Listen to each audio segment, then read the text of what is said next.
Përshëndetje të nderuar shikues dhe mirë se erdhët në magazinën Info Plus. Do t'jemi bashkë deri në orën 18 me lajmet e fundit nga vendi, rajoni e bota, me lidhje të drejt për drejta e me mysafir të ftuar në studio. Presidentja Vjosa Osmani ka zhvilluar takime të ndara me liderët e partive politike me qëllim të gjetjes së një zgjidhjeje për konstituimin e kuvendit dhe tejkalimin e krizës politike. Do të lidhemi drejt për drejt me gazetaren Edona Podvorica, e cila që nga mëngjesi ka përcjellur takimet e presidentes Vjosa Osmani me krerët e partive politike. Edona, cilat janë informacionet e fundit nga takimet e ditës së sotme? Atëherë, shefja e shtetit, presidentja Vjosa Osmani, e cila pas 15 prillit e ka tentativën e dytë, nëse mund të them kështu, për të bërë bashkë dhe për të nxjerrë alternativat, për të marrë propozime nga krerët e partive politike, në këtë rast grupeve parlamentare të përfshira në kuvend, nga 120 deputetët e rinj që janë betuar me 19 prill për legjislaturën e 9 të Parlamentit të Republikës së Kosovës, ende nuk ka dalë me një komunikat, një gjë e tillë pritet të ndodhë sot pas dite, sepse vetëm para pak minutash ka përfunduar takimi i saj i fundit i paraparë për sot. Ai me kryetarin e Aleancës për Ardhmërinë e Kosovës, Ramush Haradinaj, dhe nëse nisim nga kjo pjesë për të shkuar pastaj deri te takimi i parë që ajo ka pasur sot në orën 10 me kryetarin e Lëvizjes Vetëvendosje Albin Kurti dhe kryeministrin në detyrë. Atëherë mund të themi se në të gjitha qëndrimet që kemi dëgjuar, pa i ditur konkluzat që do t'i bëj publike sonte presidentja e vendit, Vjosa Osmani, nuk mund të presim ose pak ka gjasa që nesër të ketë ndryshime qëndrimesh dhe ndryshime natës e çfarë kemi parë në 40 vazhdime të seancave të seancës konstituive, si përpjekje për konstituimin e plot të Parlamentit të ri të Republikës së Kosovës, diçka që i hap rrugë sigurisht krijimit të qeverisë së re të vendit. Ishte Haradinaj që edhe një herë tha se qëndrojnë prapa qëndrimeve të tyre, megjithatë tha se nëse Vetëvendosje bën këtë lëvizje, pra që nesër t'i kthehet asaj, si ishte Haradinaj, çfarë e kërkon edhe akt gjykimi i gjykatës kushtetuese, i publikuar me datën 26 qershor, i cili u dërgua në kushtetuese si kërkesë për interpretim nga vetë deputetët e Aleancës, i nënshkruar edhe nga disa deputetë të tjerë të Partisë Demokratike dhe të Lidhjes Demokratike në lidhje me ndryshimin e votimit ose tentimin për ndryshim të votimit në mes të procedurës, në mes të seancës konstituive, të votimit nga votimi i fshehtë nga votimi i hapur në votim të fshehtë, një propozim që tashmë po e hedh para deputetëve çdo 48 orë, kryesuesi i seancës konstituive, që ka qelluar të jetë deputet nga radhat e partisë fituese të zgjedhjeve të nënshkurtit, Avni Dehari. Të gjitha këto, Haradinaj tha se në rast që nesër Vetëvendosja bën këtë kompromis dhe kthehet në atë se çfarë kërkon gjykata kushtetuese, ata do të marrin pjesë në votim, mund të votojnë pro, kundër, por apo edhe të abstenojnë, pra megjithatë do të marrin pjesë në votim, megjithatë tha se ata presin që të hidhen në votim emrat konsensual, që ka përmendur Aleanca për Ardhmërinë e Kosovës. Si fillim kishte përmendur Haradinaj 2 emra deputetësh, 2 gra të Vetëvendosjes, Shipe Selimin dhe Saranda Bogojevsin, ndërsa më vonë Aleanca vet ka thënë se do të votojë për kryetar parlamenti nga radhët e Vetëvendosjes, edhe Glauko Njufsën, që ka qenë në legjislaturën e kaluar kryetar kuvendi. Ndërsa po ashtu ka konfirmuar Haradinaj që bashkë me presidentën e vendit, Vjosa Osmani, kanë biseduar edhe për atë se faktin që akt gjykimi i gjykatës kushtetuese krejt në fund thotë se gjykata ka vendosur për 30 ditë afat këtyre deputetëve, 120 deputetëve, që të zgjedhin kryetarin e ri të parlamentit dhe nën kryetaret. Ai tha se me Osmanin kanë biseduar për ato se çfarë mund të ndodhë pas këtij afati 30 ditor në rast që nuk përfundon konstituimi i plot i kuvendit, ndërkohë po ashtu Abdi Xhiku, teksa ka dalë nga Osmani, ka thënë se Vetëvendosje e ka uzurpuar kuvendin përmes deputetit Avni Dehari, dhe po ashtu ka thënë që janë të vendosur, nuk e votojnë as një kandidat të lëvizjes vetëvendosje për kryetar të kuvendit, në këtë rast as kandidatën aktuale, Albulena Haxhiu, e cila deri më tash është hedhur në 6 raste në votim përmes votimit të hapur dhe ka marrë më së shumti 57 vota, ndërkohë se duke parë që nuk po arrin t'i bëj as shumicën e thjeshtë për t'u ngjitur në karrigën e të parës së legjislativit kosovar, Dehari vendosi që të propozojë një formë tjetër të votimit, votimin e fshehtë dhe ka propozuar vazhdimisht formimin e një komisioni me anëtarë nga të gjitha partitë politike në lidhje me hapjen rrugë, nëse mund të them kështu, të votimit të fshehtë. Në anën tjetër, Abdi Xhiku po ashtu ka thënë se me mandat, por edhe çfarë thot gjykata kushtetuese, është partia e parë që i takon që të bëj shumicën dhe po ashtu i takon ka mandatin e plot për ta propozuar kandidatin e vet për kryetar të kuvendit, ndërsa po ashtu ka përmendur Abdi Xhiku ka thënë se vetëvendosja ka disa alternativa, duke qenë se është Partia Demokratike ajo që ka thënë se voton ndoshta persona të tjerë, deputet të tjerë nga radhët e vetëvendosjes për kryetar të kuvendit, por jo Albulena Haxhiun, dhe po ashtu referuar propozimeve dhe emrave konsensual që ka bërë Aleanca për Ardhmërinë e Kosovës dhe kryetari i saj Ramush Haradinaj, me emrat që i përmenda paraprakisht, të cilët sipas Abdi Xhikut, pra këto janë situata që do ta bënin kalimin e këtij ngërçi në të cilin është futur institucioni kryesor legjislativ i Kosovës, pra legjvënës Kuvendi i Kosovës, që prej 15 prillit pas mbajtjes së zgjedhjeve të 9 shkurtit në Republikën e Kosovës. Ai ka thënë se nuk nënkuptohet kompromis në rast që nuk bëhen lëvizje nga partia e parë, po ashtu ka folur i referuar edhe aktgjykimit të gjykatës kushtetuese që kërkon konsultime, takime për të konstituar të plot kuvendin, pra për të bërë numrat për të ngjitur një kryetar, një deputet nga radhat e vetëvendosjes në karrigën e të parit të legjislativit. Edhe kryetari i Partisë Demokratike, që është pritur në mesditë nga Vjosa Osmani në takim, ka thënë se PDK-ja mbetet e përkushtuar që të kontribojë një zgjidhjeje, megjithatë nuk ka thënë se nesër mund të votojnë në ndryshe apo mund të marrin pjesë në votim, teksa mbetën atë se lëvizja vetëvendosje vazhdon të jetë shkelësja e kushtetutës së Kosovës dhe presin nga partia e parë që ka fituar 48 mandate reflektim.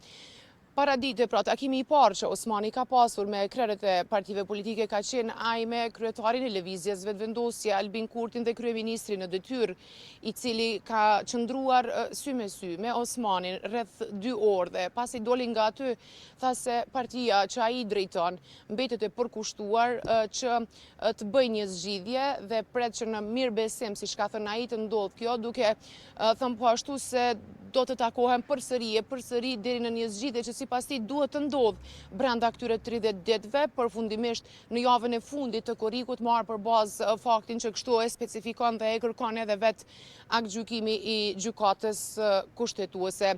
Në përgjithësi, këto janë qëndrimet aktuale të 4 krerëve të partive politike më të mëdha në Kuvendin e Republikës së Kosovës, ndërsa Vjosa Osmani, presidentja e vendit, që ka këtë tentim të dytë për të bërë një parafrim dhe për të kontribuar në zgjidhjen e kësaj bllokade politike, ende nuk ka dalë me komunikatën për të cilën ka njoftuar tashmë vetë zyra për media e presidentës. Edona, gjithsesi ne të falenderojmë për gjithë këtë analizë dhe gjithë këto informacione që solle për shikuesit e televizionit të Kosovës, sa i përket pra takimeve të ditës së sotme të presidentes Vjosa Osmani me liderët e partive kryesore politike në vendin tonë, por nga ajo që ke qëndruar gjatë gjithë ditës është thënë që edhe nesër presidentja do t'i vazhdoj takimet me liderët e partive të tjera të cilat janë në Kuvendin e Kosovës.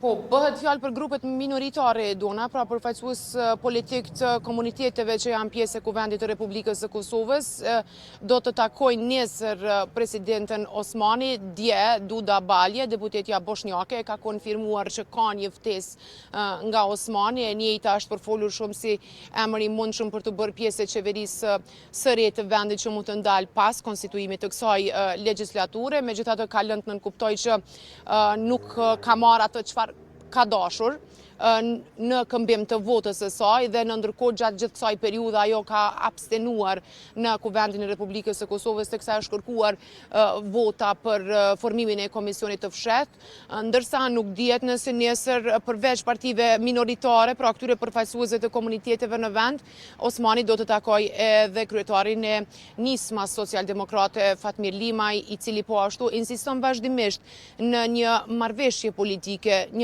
politike, po e kërkojnë edhe grupet e tjera parlamentare, e kërkoi sot edhe LDK-ja e Dorn, teksa Abdi Gjiku tha se duke qenë se vetëvendosje në këtë mandat ose pas këtyre zgjedhjeve nuk ka marrë 50% të votave, i bie që populli i ka kërkuar një marrëveshje dhe ka kërkuar nga zoti Kurti që gjej këtë rrugë për ta bërë një marrëveshje me një nga partitë politike e cila do t'i hapte pastaj rrugë edhe formimit të qeverisë së vendit.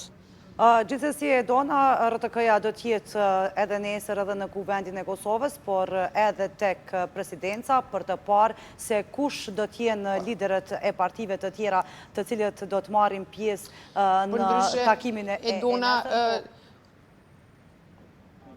Gjatë kohës sa zoti Kurti ka qenë në takim me zonin Osmani, është parë teksa ka ardhur në Kuvende ngarkuara me punë e detyrë e Shteteve të Bashkuara të Amerikës në Kosovë, zonja Pratipati, por ajo nuk ka qenë e përfshirë në takimet që Vjosa Osmani ka pasur sot me lideret partijak, as nuk ka pasur takim sy me sy me Kurtin e Osmanin sot, ka qenë takim javor, ashtu siç ndodhe me ambasadorët të tjerë të vendeve të akredituara të institucioneve diplomatike, nëse mund të them kështu, të akredituara në Prishtinë që vinë çdo javë këtu në presidencë.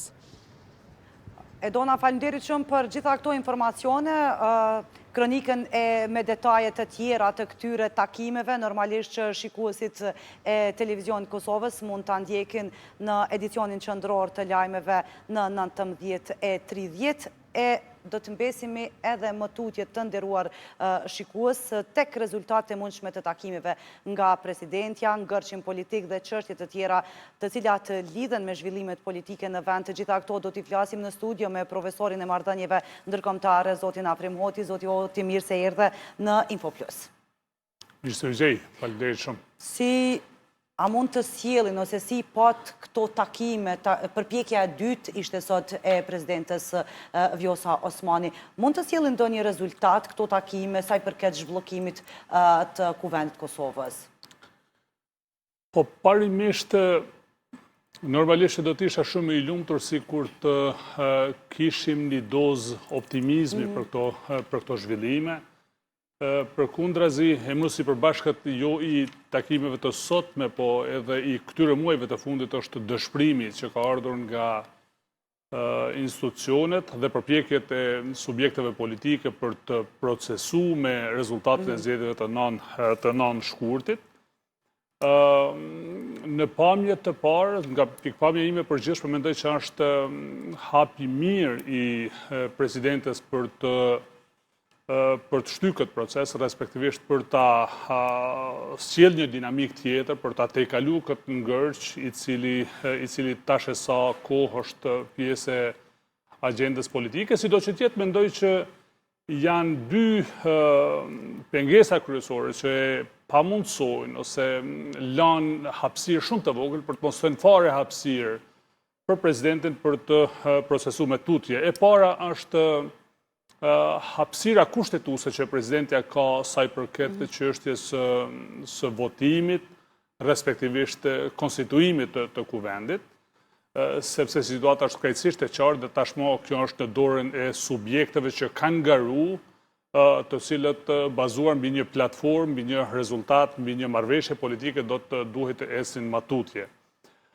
Pengesa dytë, dhe unë mendoj që është po ashtu shumë serioz, është fakti i paanësisë, respektivisht i kredibilitetit të zonjës Osmani që për fatin të keq nuk e ka pasur në vazhdimsi, pra nuk ka qenë figure unifikuar, dihet që opozita në mënyrë të vazhdueshme nuk e ka ndjerë si prezident të vendit, sepse si që është quajtur për kohë të gjatë, pra një zgjatim i politikës së Zotit Kurti me vetëvendosjen, ndërkohë që këto zhvillimet e fundit pastaj e kanë ndarë krejtësisht edhe nga vetëvendosja dhe kanë përshtypje sikur kanë mbetur pa njërin dhe respektivisht pa tjetrin tabor. Dhe në këtë drejtim mendoj që hapësira e zonës Osmani është shumë e kufizuar. Sidoqë Se thoni këtë, profesor, mendon që presidentja në këtë rast do të anojë nga njëri subjekt politik duke e ditur që tashmë e kanë në dorë edhe presidentja, edhe deputet të cilët e dërguan në gjykatë kushtetuese,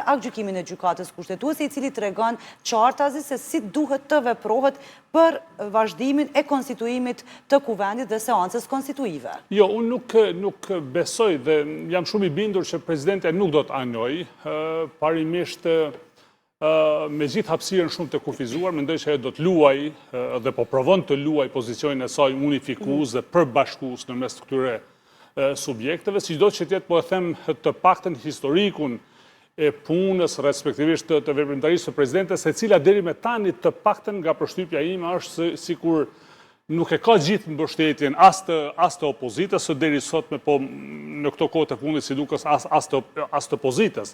Dhe nëse nuk kemi një besueshmëri, një kredibilitet në mes të forcave politike kundrejt presidentes, atëherë mendoj që edhe rezultati do të jetë shumë i kufizuar. Sido që të jetë, po them edhe një herë, është hap për të duar trokitur, sepse fundit jo vetëm presidentja, po kushdo duhet të jep kontributin e vetë në këtë drejtim, dhe se autoritetet e para që janë të thirrura është presidentja e vendit dhe komuniteti ndërkombëtar, pra bashkia ndërkombëtare, e cila për të mos mbetë borxh ndoshta sikur është tërhequr, madje unë nuk kam asnjë dilemë se kjo është tërheqje me qëllim, ndoshta për shkak të politikave që ka udhëhequr kryeministri aktual deri më tani, ndoshta për shkak të rrethanave të tjera, duke lënë institucionet tona që ta luajnë rolin në kuptimin e rrethanave të asaj që ne i themi sovranizim. Pra, ju jeni shtet sovran dhe nuk keni nevojë që të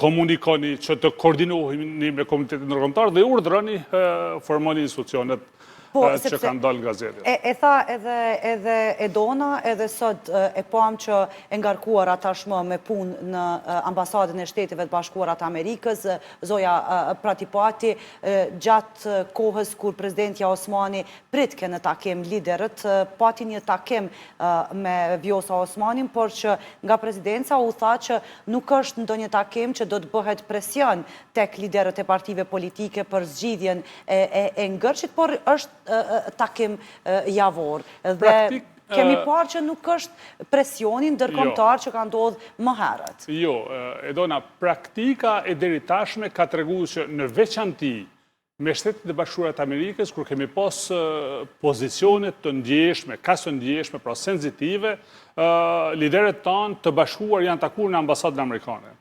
Prandaj mbi këtë bazë, nëse tashmë flasim për muaj të tërë që shteti i zonjës Pratipati ka bot transferin e pushtetit tek presidenti i ri, dhe ky ka ndërmarrë veprime e masa që po e ndryshon rendin botror.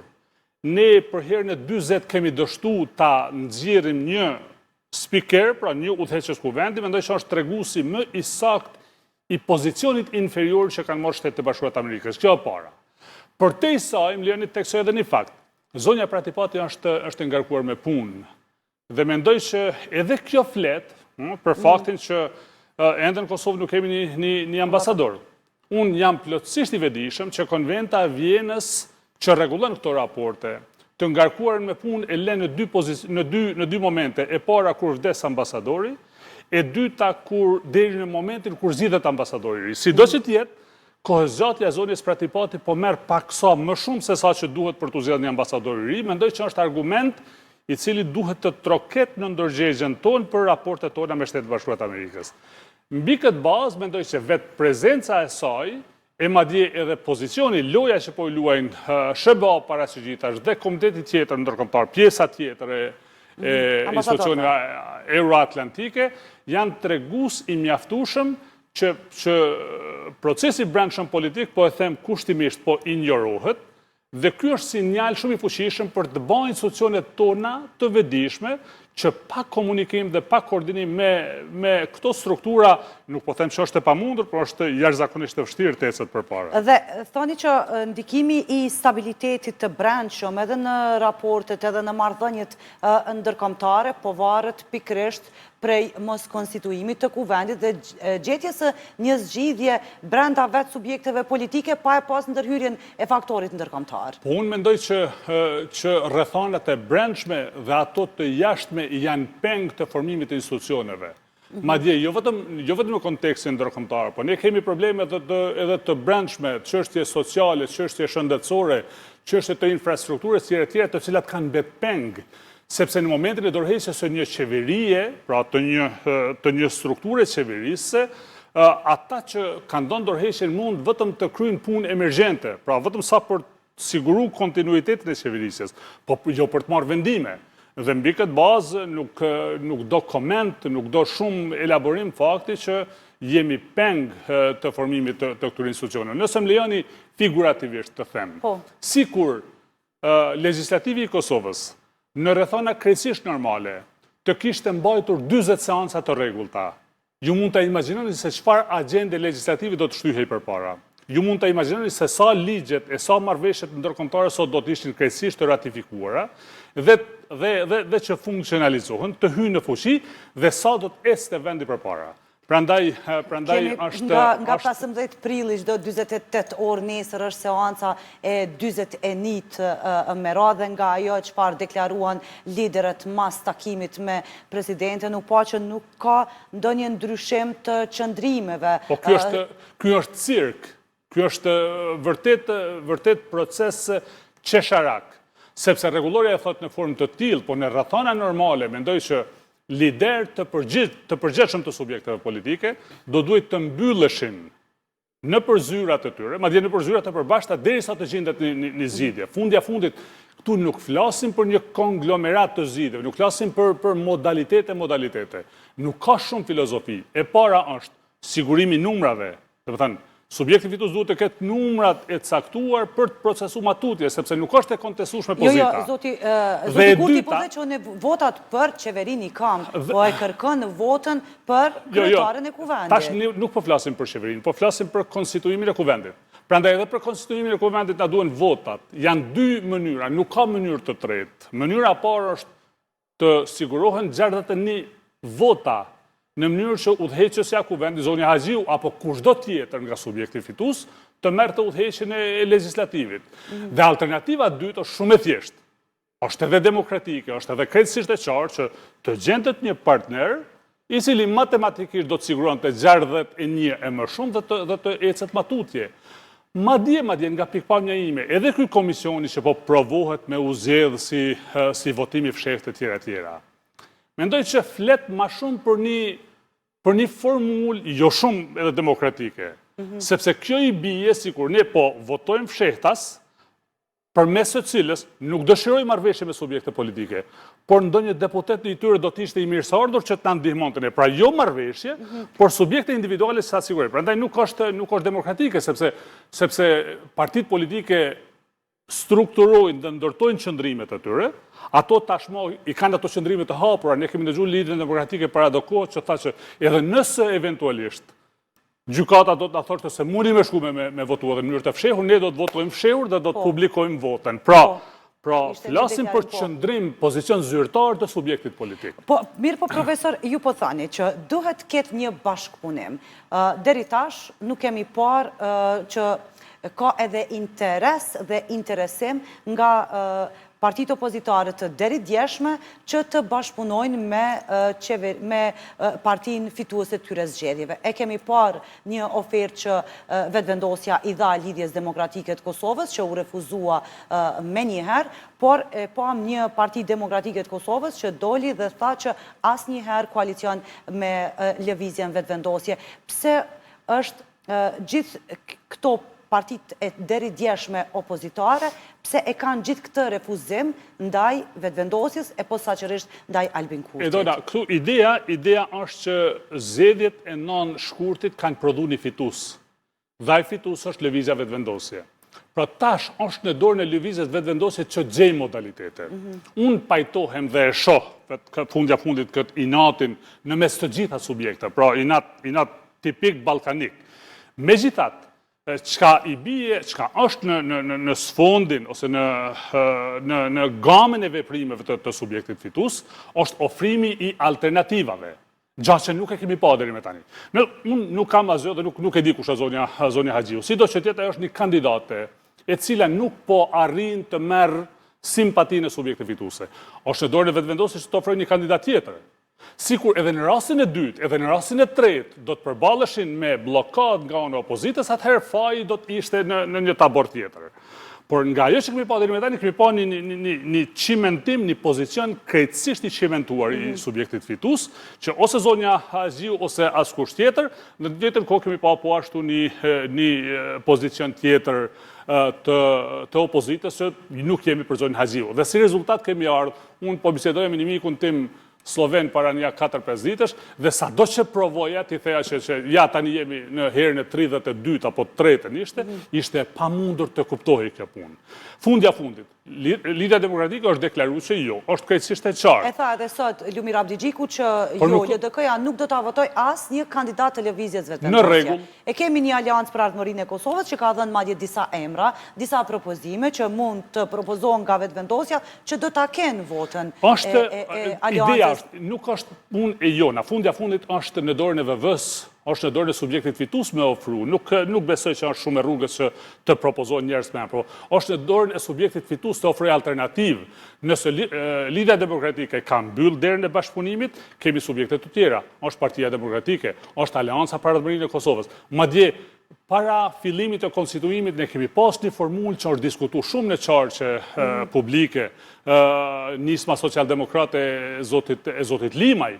Pra jo, ne do të kemi probleme sepse kemi koalicion të tjerë. Pra, është punë e subjektit fitus të gjej mënyrën, ose të gjej partnerin, ka thënë fjalën ose e vet, të edhe ndryshoj. zoti Limaj sa i përket pra bashkëpunimit, ta themi kështu, ose koalicionit me vetëvendosjen, sepse profesori kemi parë një takim, por e kemi parë edhe vetë zotin Limaj që nuk ka arritur që të merret vesh me zotin Kurti për të vazhduar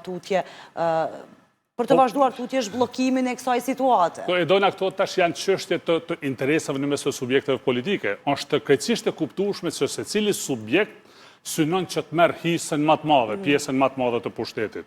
Por nëse kalojmë veç kufirin e dalim në Shqipërinë, kemi pas zotin Meta që për kohë të gjatë me një numër shumë të vogël votave ka pasur pushtet të jashtëzakonshëm. Dhe në këtë drejtim, pra unë nuk po them që merret zoti Limaj, as nuk po them që merr në opsionin e zotit Haradinaj, por ofroni alternativa. Ose merri zotin Limaj, ose ofroni zotin Haradinaj, ose ofroni një kandidat të dytë, ose të tretë, për ta zhblloku procesin. Jo, vetëvendosja po dhe që bllokues të kuvendit janë opozita e deridjeshme. Në anën tjetër po e shohim një opozit të deridjeshme që po e akuzon lëvizjen vetëvendosje që nuk është e interesuar për zhbllokim dhe për të vazhduar tutje me konstituim të kuvendit. Krediti më i madh në drejtim të arsyeshmërisë së pozicionit të opozitës lidhet me faktin ose me mungesën e alternativave nga subjekti fitus. Edhe një herë po e them, sikur subjekti fitus do të trokiste në derën e secilit subjekt për ta marrë dhe për ta bërë pjesë të koalicionit, ose në alternativin e dytë sikur të propozon të kandidatin apo kandidatën e dytë, atë të tretë, për ta marrë të pranueshëm, sepse fundja fundit parlamenti është vendi ku ndërtohen dhe strukturohen platformat politike, pra marrëveshjet politike. Prandaj, ose gjeni një partner, ose ofroni një alternativë të dytë, të tretë, të katërt, të kështu me radhë. Nëse edhe këto do të blokoshin, atëherë mendoj se adresa fajt do të ishte qartësisht në oborin e opozitës. Nuk mundemi, si proces demokratik, nuk mundemi ta detyrojmë pra opozitën, me të ndëgjo, unë nuk kam alternativë tjetër, kam vetëm zonin Haxhiu, të cilën ju domosdoshmërisht duhet ma votoni. Nuk besoj që funksionon kështu. Po, profesor, ideja është që shumë qytetarë, organizatat të shoqërisë civile, madje kanë bërë thirrje, kanë bërë edhe protesta para kuvendit që të merret kjo çështje seriozisht, të bëhet një zhbllokim i kuvendit, të vazhdohet konstituimi i kuvendit, pastaj të vazhdohet edhe me votimin e qeverisë e institucioneve të tjera. Është thënë shumë që sidomos mos konstituimi i kuvendit Kosovës i ka kushtuar me miliona euro, sa i përket pra fondeve të cilat vijnë nga Bashkia Evropiane. Është krejtësisht legjitime shqetësimi se cili qytetar, përfshi edhe mua, si shtetas i Republikës Kosovës, që duhet në momentin e parë të mundshëm të kemi institucionet tona. Fundja fundit është obligim i subjekteve, sepse është reflektuar një vullnet qytetar dhe vendit duhet të ketë institucionet e veta. Nuk është në diskrecionin as të subjektit fitues, pas të opozitës që të i jep komoditet vetës për ta bllokuar këtë proces. Nëse dikush mendon që nuk ka humbje në këtë drejtim, mendoj se është ose naiv, ose nuk i kupton fare këto procese. Sepse ne jemi fundja fundit jemi në një proces integrimi, që kemi, sikur është kriju përshtypja sikur ne kemi dalë ma ton lumit në momentin kur kemi zgjedhje kryeparlamentar. Jo, ne vetëm do ta fillojmë lojën me atë punë. Sepse pas kryeparlamentarit vjen qeveria, vijnë institucione tjera, vijnë një varg i detyrave që na presin te dera, madje detyra jo shumë të lehta, shumë të rënda, për të cilat po ashtu do të kërkohet marrëveshje politike, kompromis. Nëse ju i referoni, dhe unë kam përshtypjen sikur po i referoheni në fondit të rritjes, pra jo vetëm nga zgjedhjet të këndej, po blokadat kanë qenë edhe të mëhershme, nga vendosja e masave për Kosovën. Pra, jo vetëm kjo shumë që është dikun afër 1 miliard euro, po edhe shumë të tjera, edhe shumë marrëveshje e projekteve të tjera bilaterale, janë peng i mungesës institucioneve tonë. Po, dhe pikrisht, kyn, si ta quajmë, ndoshta mund ta quajmë kështu ndikim i konfliktit politik në Kosovë, provizor ndikon në procesin e integrimit Kosovës në Bashkimin Evropian, në mekanizma të tjerë ndërkombëtar, sepse si mund të adresohen sfidat e brendshme për të avancuar në këtë drejtim kur nuk i kemi institucionet legjitime, kemi një qeveri që e thatë edhe ju në dorëheqje, një kuvend i cili nuk po arrin të konstituohet për të 40 herë me radhë, dhe kjo ndikon direkt në procesin e integrimit të vendit. Unë më lejoni të theksoj 3 momente kyçe, ndoshta që janë ma vizuele, janë më të dukshme për qytetarin tonë. Është Këshilli i Evropës, Fondi i rritjes dhe aplikacioni i Kosovës për antarësinë në Bashkimin Evropian. Fondi i rritjes së Ballkanit Perëndimor është mekanizëm, është platformë e cila ka përfshirë gjitha vendet e Ballkanit, por se para se ti marrin këto fonde të rritjes, ato duhet t'i kryejnë disa detyra të shtëpisë, dhe 4 nga vendet e Ballkanit Perëndimor tashmë kanë marrë fondet e para. Prandaj, për të marrë Kosova pjesën e vetë të parë, do duhet ta kishte aktiv të formuar, të konstituar parlamentin, do duhet ta kishte të miratuar marrëveshjen, pra instrumentin që aktivizon marrjen e fondit, dhe ato para do të merreshin sikur rastin e Serbisë, Shqipërisë, Malizisë dhe të Maqedonisë. Këtë e kemi humbë për faktin se nuk po merremi vesh, a ta votojmë Albulin Haxhiun apo nuk ta votojmë. E para. E dyta, Këshilli i Evropës, një organizat ku për fatin tonë të keq nuk jemi antarë. Unë mendoj që Kosova ka merituar të jetë antare e Këshillit të Evropës të paktën një 10 vite më herët. Sepse Këshilli i Evropës nuk është Bashkimi Evropian. Është organizat që ju bën thirrje, ju bën ftesë shteteve, sepse është do në interes të Këshillit të Evropës që të ketë sa më shumë vende antarë në gjiun e vet. Ne kemi mbet pezull prapë të mosmarrveshjeve politike, toka e Patrikanes edhe e Manastirit të Deçanit, tjera, zënka të natyrave të ndryshme, kryesisht politike, për të cilat në fund të ditës kemi thënë, dëgjoj, të gjitha këto pas kanë qenë hajgare, hajde tash po e japim tokën edhe po hym. Por aty na u vendos edhe një kusht tjetër, që prapë mbetëm jashtë. Një leadership politik i përgjithshëm, dinamik, që i aftë me kapacitetet për me marrë vendime, do duhemi eliminu pengesat, sepse në Këshillin e Evropës mund shkojmë vetëm kur i plotësojmë kushtet. Këshilli i Evropës, më duket, profesor, ishte kështu që u prishën raportet në mes të presidentes Vjosa Osmani, qeverisë, kryeministrës punëve të jashtme. Po pra, ideja Këshilli i Evropës, në Këshillin e Evropës dështuam për fatin tonë të keq që nuk kishim kapacitetin për të marrë përgjegjësi si e vetme, pra subjekti fitur këtë rast vetvendosje, nuk ishte e gatshme të merë krejtësisht mbi barë, mbi supet e veta, barën e përgjegjësisë për me dërgu statutin në gjykatën kushtetuese. Sepse këta po mendojnë edhe për historinë ka pak, kush e themeloi asociacionin, janë të trija, të gjitha subjektet që dhanë konsentin për asociacionin, por kush ndërmori hapat i vetëm konkret për ta zbatu, atëherë historia sigurisht do ta njehte zotin Kurdi dhe vetvendosjen, gjë që ai nuk pranoi dhe ne vetëm jashtë Këshillit të Evropës. Dhe rasti i tretë, dona nëse më lejoni, është aplikacioni për Bashkimin Evropian. Shihni, ne nga 2022, më duket 15 dhjetor, 22 apo 23 aty kemi bën aplikacionin për antarësim në BE, dhe aty kemi fillu dhe kemi mbet. Pra, çështja e antarësimit nuk është çështje vetëm e plotësimit të letrave, bënim kërkesën dhe ti kur don merre nëse don me shërtu. Por do duhet kemi një politikë të jashtme shumë efektive. Një politikë të jashtme që bën presion dhe që rrin po të dera e institucioneve të Bashkimit Evropian për të dhënë gjithë argumentet, për të bën lobim, për të shtyr procesin në mënyrë që i njëjtit të merret në konsiderat dhe të shqyrtohet. Na s'kemi shku të asnjë derë, profesor. Dhe unë kam përshtypje të paktën... Thoni që s'kemi shku në për dyrë të Bashkimit Evropian. Ku kam bet aplikacioni? Është pa aty ku është nisë. Do të thënë është në të njëjtën pozicion. Kemi bërë ndonjë hap si shtet? Asnjë gjysmë hapi. Dhe unë e thot një mik im, ndoshta po e them pak sa për me relaksu muhabet, në thot qofsha i gabuar. Edhe unë sigurisht kam dëshirë që të jemi gabuar. Por politika jonë e jashtme është injoru edhe nga brenda, sepse zonja Kërvalla është marrë si partnere e qeverisë, pra koalicioni qeverisë, por nuk është marrë seriozisht, pas nga Komiteti Ndërkombëtar që asnjëherë nuk e kam pa ministrën time të jashtme, që të komunikon me vendet homologe, me institucionet Bashkimit Evropian për ta shtyr këtë aplikacion. Dhe si rezultat ne kemi vetëm atë konferencën për shtyp, ku zyrtarisht nënshkruhet aplikacioni dhe dërgohet në Bruxelles, dhe aty mbetet. Nga atëherë, disa vende, do të thënë janë 5 apo 6 vende që kanë marrë udhëheqjen e Këshillit Evropian, pra në këta 6 muaj, para 2-3 ditësh e mori tashi. Danimarka, ndërkohë që aplikacioni i Kosovës për fatin tonë të keq vazhdon të mbetet në sirtar.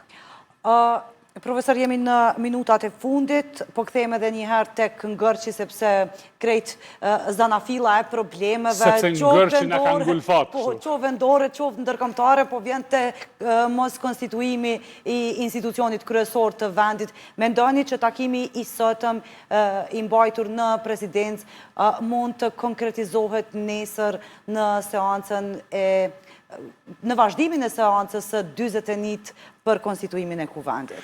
Unë prapë po nisem ndoshta nga një pikpamje imja e përgjithshme optimiste, nisur nga fakti që, siç thoshte presidenti Bush, mjaft është mjaft, enough is enough, dhe duhet të trokasim në ndërgjegjen tonë për të ecë matutje. Fundja fundit përtej një vend sovran nuk mund të shkoj përtej pozicionit të presidentit, pavarësisht pozitës dhe lojën që ka luajtur ajo deri më tani, dhe unë le të jem të paktën optimist që nesër do të kemi një zgjidhje. Po tash e përmendë lojën e presidentes. Po më intereson mendimi juaj, mos është duke përdorur edhe presidentja kartën e fundit për të parë sepse në prilin e vitit të ardhshëm kemi edhe zgjedhjen e presidentes. I kalon mandati Vjosa Osmanit. Ajo mendoj se do të jetë një kapitull tjetër. A nuk hynë në këtë kapitull, profesor? Jo, nuk besoj. Duke e ditur që mund të ketë parafrime me vetëvendosjen dhe me listën guxot, të cilën e ka formuar vetë? Jo, nuk besoj që ky është formati, ndonëse unë po në këtë studio e kam mbështet dhe mendoj që është e rrugës, edhe herë po i kthehem një ide të Është rrugës për edhe një mandat tjetër? Jo, është rrugës që të gjendet një marrëveshje e përgjithshme, një qeveri kalimtare të unitetit kombëtar, pra nuk jemi në luftë, po jemi në krizë të thellë politike. E mbështesni idenë e Lidhjes Demokratike të Kosovës? Unë e mbështes si ide, jo ndoshta që vijen nga LDK, ndonë se nuk mund ta mohojmë që LDK ka promovu, po e kam thënë edhe para se të vijen nga LDK, që është koha ndoshta jo për ngërshin, por për shkak të detyrave që kemi shumë të rënda para vete. Para së gjithash, zbatimin e marrëveshjes me Serbinë, formimin e asociacionit, edhe ndarjen përfundimtare me Republikën e Serbisë. Këto do duhet ta koordinonin ngushtë me partnerët tonë, para së gjithash me SBA-n. Me që rast do të kishim mundësinë që barën e përgjegjësisë për këto vendime të rëndësishme do ta merrin të gjitha subjektet dhe jo vetëm njëri subjekt, sepse siç u pa deri me tani, një subjekt është i pa aftë, nuk ka kapacitete që ta çojë këtë proces e vetë Dhe më mos kemi përpara. akuza e kundër akuza. Sigurisht. Faleminderit shumë, profesor. Kënaqësi si zakonisht që ti dëgjojmë analizat sa i përket zhvillimeve politike në vend dhe më gjerë. Faleminderit edhe juve dhe le të shpresojmë që do të kemi një lajm të mirë. Të shohem. Do të vazhdojmë tutje rrjedhën e magazinës me informacionet të tjera të ditës. Ambasada e Gjermanisë në Kosovë ka reaguar drejtorit të zyrës për Kosovë në qeverinë e Serbisë, Petar Petković, duke thënë se ulja e tensioneve duhet të vlejë barabartësi për Kosovën, ashtu edhe për Serbinë. Ambasada e Gjermanisë ka bërë thirrje qeverisë së Kosovës të përmbahet nga veprimet përshkallëzuese, por Petkovićit ja ka përmendur dështimin e Serbisë për t'i sjellë para drejtësisë përgjegjësit për sulmin në Banjsk në shtator të vitit 2023, gjatë të cilit u vra Reshteri Afrim Punjaku.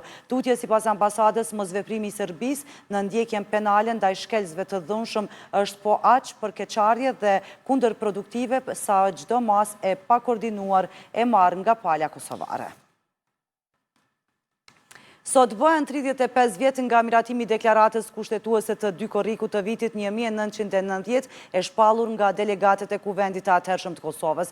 Presidenti Vjosa Osmani e vlerësoi këtë ditë akt historik. Osmani nënvizoi se me këtë akt historik, i cili i parapriu kushtetutës së Kaçanikut më 7 shtator, gra e burra sfiduan regjimin dhe i dhanë zë vullnetit të popullit për Kosovën Republik, duke hapur rrugën drejt pavarësisë dhe lirisë. Tutje Osmani ka shkruar se kjo ditë guximi dhe vizioni mbetet themel i shtetësisë së Kosovës. Ndërkohë Lidhja Demokratike e Kosovës, duke kujtuar dy korrikun, ka thënë se është akti historik që hodhi themelet juridike dhe politike të shtetësisë së Kosovës, ndërsa kreu i AK-s, Ramush Haradinaj, tha se fillet e Republikës së Kosovës janë nga deklarata kushtetuese e dy korrikut.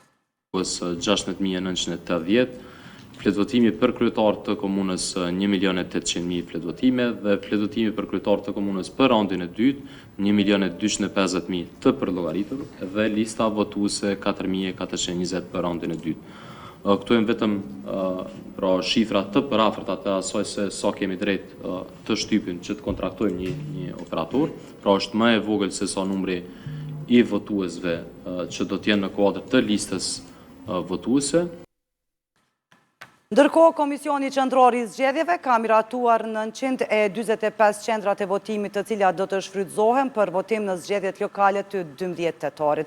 KQZ njoftoi se në mesin e tyre janë përfshirë edhe qendra të reja për votim pas kërkesave të paraqitura nga qytetarët dhe pas vlerësimit se disa nga qendrat ekzistuese mund të lirohen nga numri i madh i votuesve.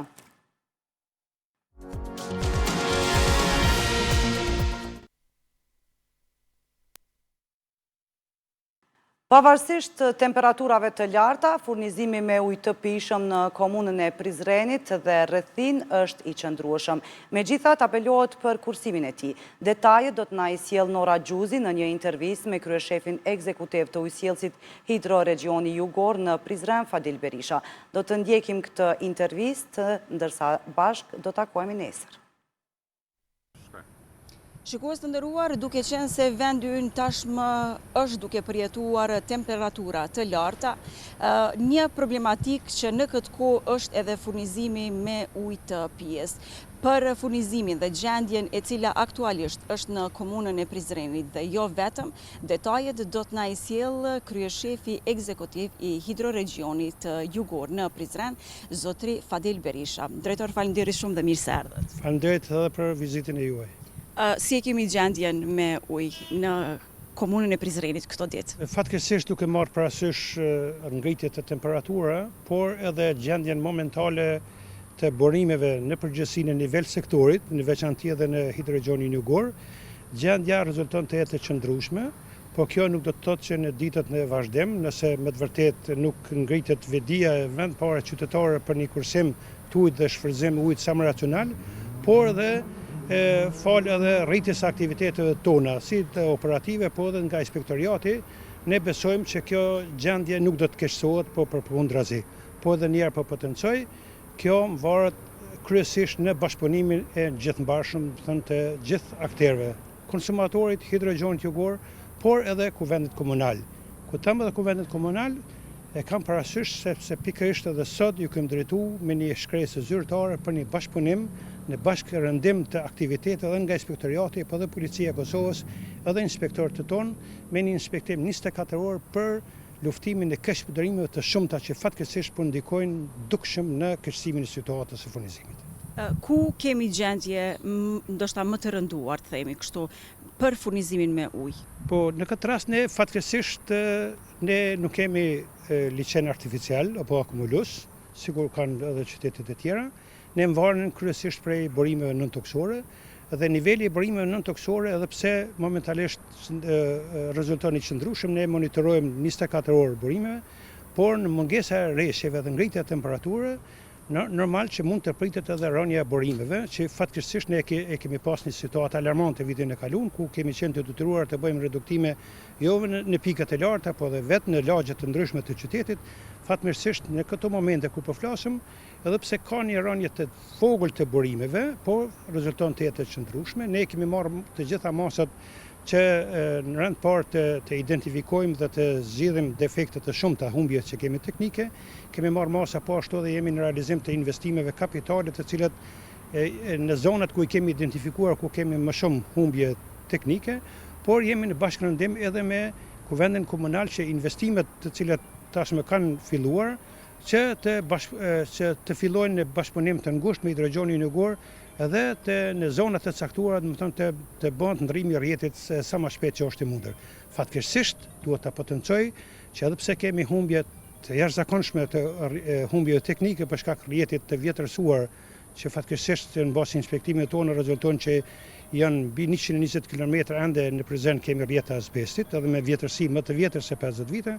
Fatkeqësisht një situatë e rënduar është edhe si shkak edhe keqpërdërimeve të shumta të ujit të pijes për destinime të tjera dhe jo për pije dhe për destinime të tjera të cilat edhe duhet të jetë. Cila ka qenë mbështetja e komunës në kërkesat që i keni parashtruar? Ne jemi munduar, në që nga fillimi i vitit që të rrisim bashkëpunimin. Ky bashkëpunim në rend parë kemi insistuar që investimet kapitale të jenë në harmoni dhe në bashkëpunim me Hidroregionin Jugor, edhe të gjitha investimet aty ku ka qenë domosdoshme dhe mundshme, kemi insistuar që kemi të bashkëfinancim në shumë lagje dhe në lagjen Baramçuri, në Bashdarane, po edhe në disa rrugicë të tjera ku ka pas intervenime punimet nga kuvendi komunal, ne kemi bashkëfinancuar dhe kjo ka rezultuar me të vërtet një sukses në zvogëlimin e humbjeve teknike. Natyrisht edhe investimet të cilat kapitalet të cilat janë nënshkruar dhe kanë filluar tashmë nga kuvendi komunal, sado që me vonesë jemi duke bashkëpunuar ngushtë që këto investimet të kryhen në mënyrë sa më profesionale dhe që të kemi zvogëlime të humbjeve teknike.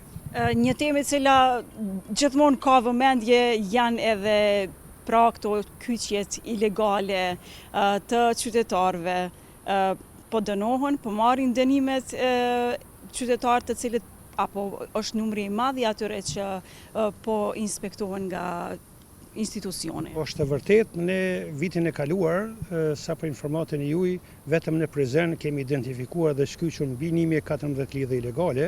Drejtor, është brengosëse ky numër i madh? Kjo është jashtëzakonisht brengosëse dhe gjitha konsumatorët të cilë kemi identifikuar, sado që punëtorët tonë në teren ofendohen, kërcënohen dhe pengohen në formë të ndryshme, ne këtë vit kemi filluar aksionin edhe në bashkëpunim edhe me Policinë e Kosovës, të cilët i falenderoj për mbështetje. Natyrisht unë uroj që ky bashkëpunim me Policinë e Kosovës, po edhe me Inspektoratin e Komunal do të vazhdoj së bashku edhe në këto, sidomos në këto ditë të nxehta, gjithmonë me një qëllim më të mirë për stabilizimin e furnizimit.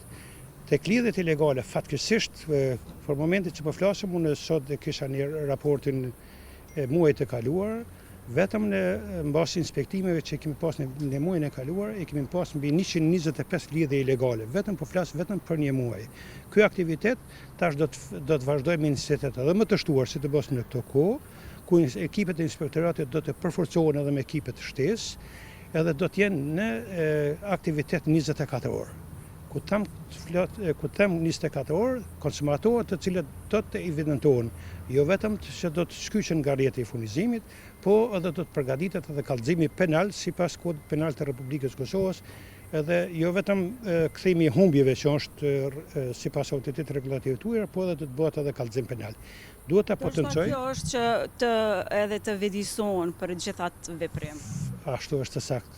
Duhet ta potencoj që përveç këtyre lidhjeve ilegale, për informatat të konsumatorët që nga ky muaj do të vazhdojnë aktivitetet edhe për konsumatorët të cilët e keq përdorin ujin edhe pse janë të legalizuar. Fatkeqësisht ne kemi hasur që shumë konsumatorët, sidomos në fillim të ditës, në mëngjes apo në mbrëmje, uji i pijes shfrytëzohet për lajën e trotuarëve dhe rrugëve, lajën e makinave edhe forma të tjera. Edhe nëse ata mendojnë që janë të legalizuar dhe kanë urmas, edhe këta konsumatorët do të gjobiten, e kanë fjalën do të shkyqen nga rrjeti i sjellësit. Kjo është një risi, domethënë përveç aktivitetet të tjera, gjithmonë këtë ne kemi sepse primare ose kryesore për ne është furnizimi i qëndrueshëm dhe jo vetëm nga aspekti komercial. Fatkeqësisht ku i përmenda lidhjet ilegale, përveç ndikimit në furnizim, këto kanë një ndikim edhe në të madh edhe në një kosto financiar për kompaninë, duke marrë parasysh sepse ne kemi jo vetëm në kostet të mirëmbajtjes dhe përpunimit të ujit, po dhe gjitha shërbimet që i përmenda kanë një kosto shtesë për kompaninë. Gjithmonë edhe këto investimet kapitale, çdo vjedhje ujit, jo vetëm që dëmton furnizimin e ujit, po dëmton edhe financiarisht edhe dëmton mundësinë buxhetore të kompanisë për të kryer investime të domosdoshme për përmirësimin e furnizimit të qëndrueshëm 24 orë. Nëse nuk kemi diçka tjetër për shtu, ju falenderoj shumë. Edhe unë ju falenderoj juve dhe njëherë shfrytëzoj rastin të apeloj tek gjithë konsumatorët që të bashkëpunojmë bashkarisht, jo vetëm për interes të kompanisë, jo vetëm interes të komunës, por në rend parë interes të qytetarëve. Çdo pikë uji i kursyer dhe çdo pikë uji mos keq përdorur do të ndikoj pozitivisht në interes publik të gjithëve neve. Faleminderit shumë. Faleminderit. Shikues të nderuar, kalojmë në informacione të tjera.